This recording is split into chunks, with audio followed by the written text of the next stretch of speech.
So previous வீடியோவில் நம்ம கிளம்புலேருந்து வாங்கின லோரிஸை கொண்டு வந்து மன்னாரில் விட்டது, அங்கே இருக்கிற பேர்ட் சம்மந்தமான டிஎன்ஏஸ் அதில் செக்கிங் அது சம்மந்தமானதெல்லாம் பண்ணது தான் இந்த வீடியோ. அசானு ரைசனும் தான் ஃபுல்லாக கொண்டு வந்தாங்க.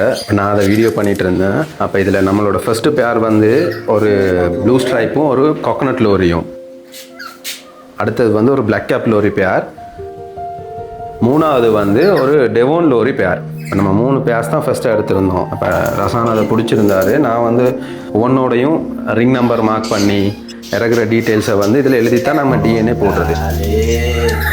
ஃபஸ்ட்டாக போட்ட வீடியோவில் அதை பற்றி தான் போட்டிருந்தோம். இந்த இறகுகளை எடுத்து ரிங் நம்பரை மார்க் பண்ணி தான் நம்ம இந்த டிஎன்ஏ டெஸ்டிங் பண்ணுறது. இது இந்த டிஎன்ஏ டெஸ்டிங் நம்ம ஸ்பெஷலாக எங்கே பண்ணுறோன்னா, கிளம்புல எக்ஸோ பெட்டுன்னு என்னோட ஃப்ரெண்டோட கடை இருக்குது. நான் அங்கே தான் கொடுத்து எப்பயுமே டிஎன்ஏ டெஸ்டிங் பண்ணுவேன். ஏன்னா எனக்கு அது வந்து கொஞ்சம் ஷுவராக இருக்கும். எங்களோட அந்த ஓப்பன் கேஜில் இருந்த எல்லா பேரட்ஸையும் ஒன்றொன்னா பிடிச்சி பேபாக செக் பண்ணி மேல் ஃபீமேலாக நம்ம ப்ரீடிங் செட்டப்புக்குள்ளே மூவ் பண்ணிட்டோம். இப்போ நம்ம ஒயிட்டும் ப்ளூ அப்படி ரிங்நெக்ஸில் கலர்ஸ் மாற்றி போட்டுக்கலாம். நம்ம அப்படி தான் மியூட்டேஷன் கலர்ஸும் உருவாக்குறது. இப்படி இன்டோர் கேஜ் வைக்கிறதுல இருக்கிற மெயின் அட்வான்டேஜ் என்னென்னா, அது கொஞ்சம் சேஃப்டி வைஸில் கொஞ்சம் பெட்டராக இருக்கும் வெளியில் இருக்கிறத விட. வெளியில் வந்து எலி அது இதுன்னு ஏதாவது பிரச்சனைகள் கொடுக்க சான்சஸ் இருக்குது. நம்ம லாஸ்ட் இயர் கொஞ்சம் பேர்ட்ஸ் வந்து இந்த எலி கடிச்சு 2-3 பேர்ட்ஸ் வந்து இறந்து வந்தது என்கிட்ட வெளியில் ஒரு கேஜில் வச்சு.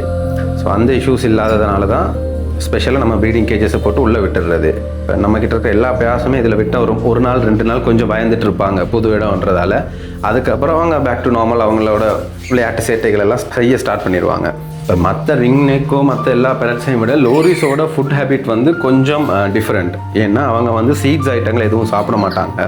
ஃப்ரூட்ஸும் லோரிஸுக்குரிய ஃபுட் நெக்டாஸும் தான் வைக்கணும். ஸோ நான் அதை பற்றி ஒரு எக்ஸ்ப்ளனேஷன் வீடியோ வந்து அப்புறமா போடுறேன். கொஞ்சம் கிளியராக எக்ஸ்பிளைன் பண்ணி அவங்களுக்கு என்னென்ன ஸ்பெஷலாக ஃபீட் பண்ணணும் அப்படிங்கிறத. டெவோன் லோரிஸ் வந்து யூஸ்வலாக கொஞ்சம் அக்ரெசிவாக கொண்டுவாங்க. ஆனால் என்னவோ தெரியல, இவன் நம்மக்கிட்ட வந்தோடனே ஒரு கொஞ்ச நாள்லேயே நம்ம கூட செம்ம க்ளோஸ் ஆகிட்டான். ஆனால் என்ன பண்ணுறது, இவன் 2 பேரையும் ரிட்டர்ன் கொடுக்க வேண்டிய சிச்சுவேஷன், 2 பேரும் மேலாக போனதால். ஸோ ஒரு ஃபியூ டேஸுக்கு அப்புறம் இவங்க எல்லாம் நல்லா வெல் செட்டில்டு ஆகிட்டாங்க அந்த கேஜஸில். அவங்க அந்த காமாக இருக்கிற ஒரு சிச்சுவேஷன் வந்ததுக்கப்புறம் தான் அவங்க ப்ரீடிங்ன்ற ஒரு டிபார்ட்மெண்ட்டுக்குள்ளே போவாங்க. நம்ம ஏர்லியாக பண்ணியிருந்த ஒரு பெரிய கேஜ் நான் உள்ள உட்காந்துருந்தேன்ல, அதுதான் இந்த எக்லிக்டஸுக்குரிய கேஜ். 3 weeks later.